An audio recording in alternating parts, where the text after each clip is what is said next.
नमस्कार साथियों टेकी सर जी चैनल पर आपका स्वागत है, जहां पर आपको केवीएस के एडमिशन से संबंधित विभिन्न कोर्ट केसेस के बारे में लगातार अपडेट दी जा रही है। साथियों, आपको बताया गया था कि पिछली जो डेट थी उसमें जो यूनियन टेरिटरी है और केवीएस को एक एफिडेविट देना था 10 दिनों के अंदर, और उन्होंने वो एफिडेविट दे भी दिया है।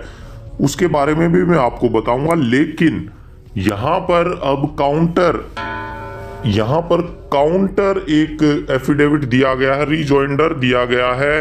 अशोक अग्रवाल जी के द्वारा ये काउंटर एफिडेविट जमा कराया गया है और इसमें धज्जियां उड़ाई गई हैं कि किस तरह से केवीएस गलत हरकतों की वजह से, गलत नीतियों की वजह से और मिस इंटरप्रेट करके जो एनपी है उसको करके और यहाँ पर गलत राय दे रहा है। तो पूरी की पूरी जानकारी इस वीडियो में आपको मिलेगी। अगर आप इस एफिडेविट की कॉपी लेना चाहते हैं तो आप टेकी सर जी को टेलीग्राम पर सर्च करें और इंस्टाग्राम पर सर्च करें, वहाँ पर आपको इसकी कॉपी मिल जाएगी और फॉलो करें। और अगर पहली बार आए हैं तो यूट्यूब चैनल टेकी सर जी को अभी पहले ही इसको सब्सक्राइब कर ले, क्योंकि लगातार आपको इससे संबंधित अपडेट मिलती रहेगी।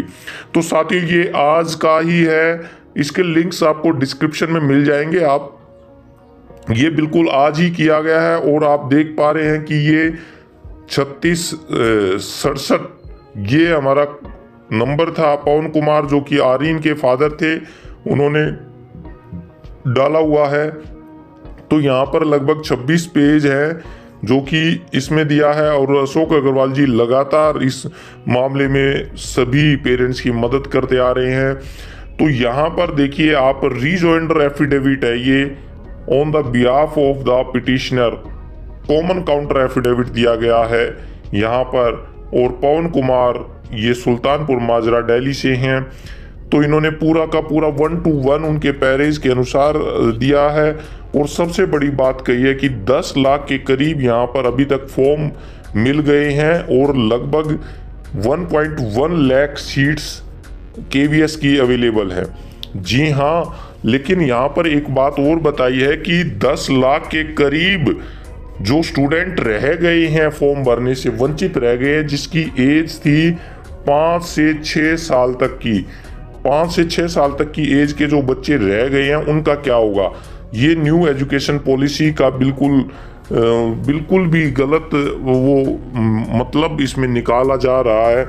तो यहाँ पर काउंटर एफिडेविट दे रहे हैं कि जो 13 स्टेट और यूटी हैं वो एडमिशन ले रही हैं 5+ में। जी हाँ, क्लास 1 में 5+ में, जबकि 21 स्टेट जो ले रहे हैं वो है 6+ में।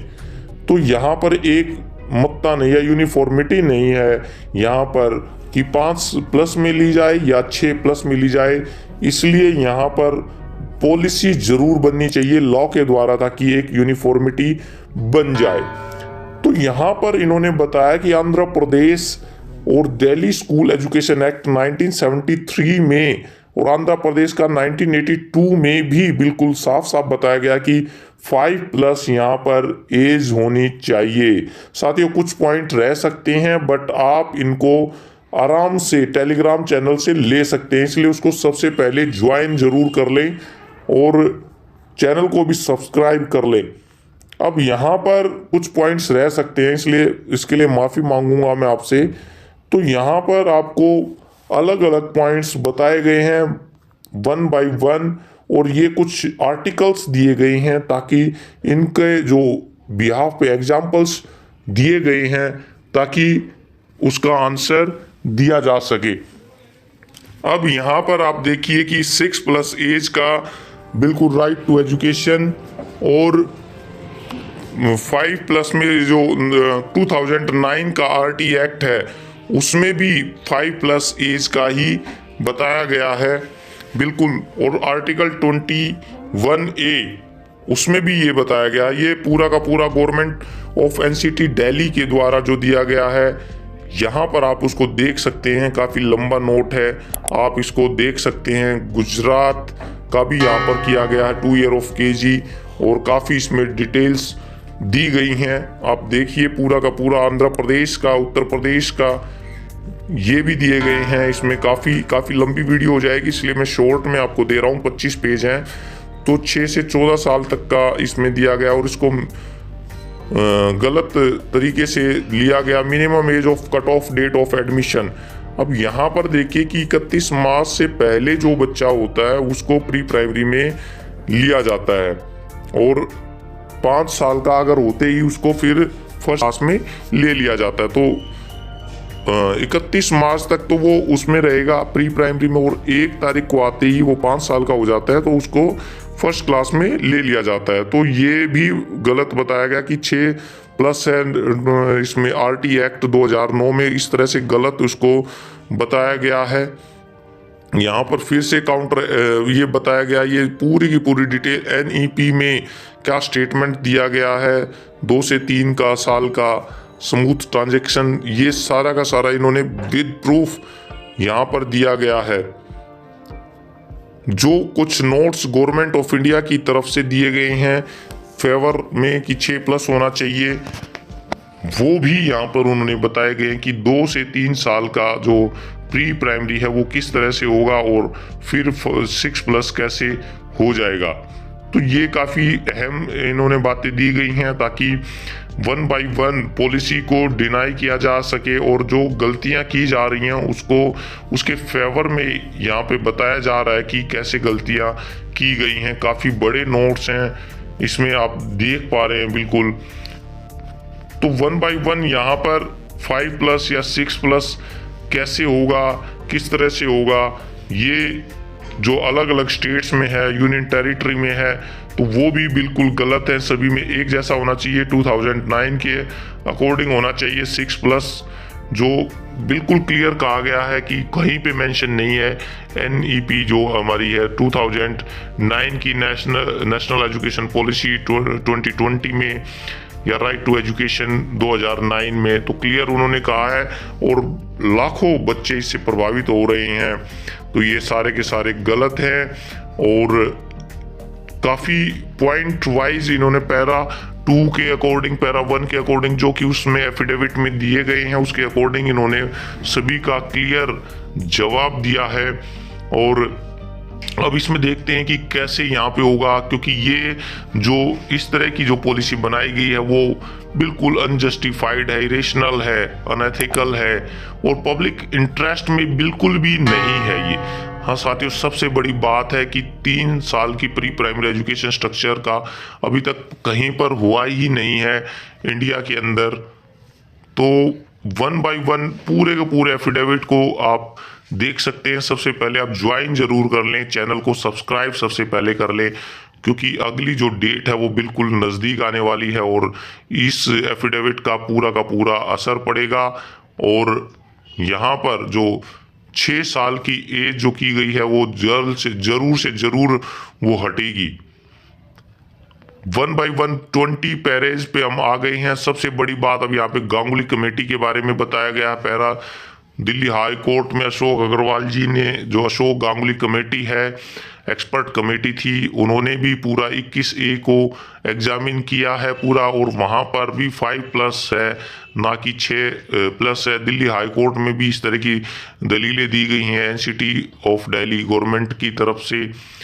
तो 1 बाय 1 सारे के सारे पैराज यहाँ पे बताए गए हैं, और जो बच्चे रह गए हैं फॉर्म भरने से उनके साथ कितना अनजस्टिस हुआ है ये बताया गया है। काफ़ी बड़ा ये आपका जो एफिडेविट है। आप कमेंट्स बॉक्स में ज़रूर बताइए कि आपको इसकी कॉपी चाहिए या नहीं चाहिए, आपका बच्चा कितना बड़ा है और क्या आप भविष्य को देख पा रहे हो आप इसके। तो 1 बाय 1 आप इसके देखेंगे, और इन्होंने डिनाई किया है पूरे पैराग्राफ के साथ। NEP 2020 is totally misplaced and there is a no clear mention of age criteria for admission in the same।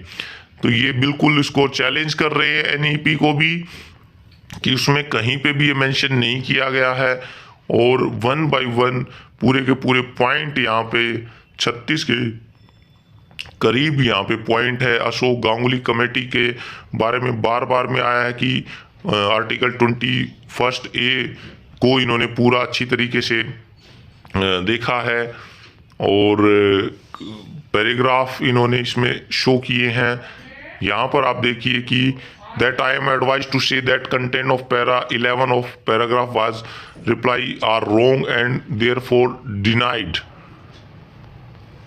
Education policy देखिए यहाँ पर, तो इससे संबंधित पूरी जानकारी के लिए आप चैनल को सब्सक्राइब कर लें। Change in minimum admission age from 5 to 6 is irrational, ये इसके लिए काफ़ी डिक्लेरेशन दी है इन्होंने और काफ़ी बातें बताई हैं। और सबसे बड़ी बात है जो 4 दिन का ही इन्होंने केवल जो समय दिया है 24 तारीख से और 28 तारीख के बीच का, वो भी काफ़ी गलत है। अब यहाँ पर एक बात और दी गई है कि 31/3/2021 और 8/10/2021 को government of India has advise to prepare road map for implementation of admission criteria in order to ensure smooth transition over next 2-3 years. That means the respondent to Union of India intend to implement this admission criteria after 2 or 3 years. तो यहाँ पर देखिए ये बड़ी बात है कि इन्होंने जो 2 से 3 साल के बीच में इम्प्लीमेंटेशन के लिए कहा था तो ये तुरंत लागू कर दिया। इसमें कुछ समय तो मिलना ही चाहिए था। तो यहाँ पे काफ़ी सॉलिड पॉइंट्स यहाँ पे दिए गए हैं और ये भी बताया गया कि कोई भी स्कूल यहाँ पर अभी भी तैयार नहीं है 3 year pre primary education structure, जिससे कि 6+ के एडमिशन को लिया जा सके। तो ये पूरा वेरिफिकेशन है 30 मार्च का, आप देख सकते हैं। और नोटरी ये 30 मार्च का आज का ही है। तो इससे कितना फर्क पड़ेगा अभी आप अपने कमेंट सेक्शन में ज़रूर बताइए कि इससे कितना फ़र्क पड़ेगा। और जहाँ तक हमारे मैक्सिमम पेरेंट्स की राय है कि इसमें ज़रूर इसका कोई ना कोई फ़र्क ज़रूर पड़ेगा। और हाई कोर्ट ने कई बार माना है कि इस तरह की जो पॉलिसीज है उसमें समय लगना चाहिए, काफ़ी सोच समझ के, और काफ़ी लाखों बच्चों की एजुकेशन इससे प्रभावित होती है। आगे आने वाले उनके एडमिशन्स के लिए भी ये प्रभावित करेगा। तो आपकी क्या राय है इसके बारे में आप कमेंट सेक्शन में ज़रूर बताइए। साथ ही चैनल को सब्सक्राइब करना ना भूलें। टेलीग्राम और ट्विटर, इंस्टाग्राम पर भी मुहिम चलाने के लिए आप जुड़ जाइए। टेकी सर जी को सर्च जरूर करें और वहाँ पर इसको ज्वाइन करें। आपका बहुत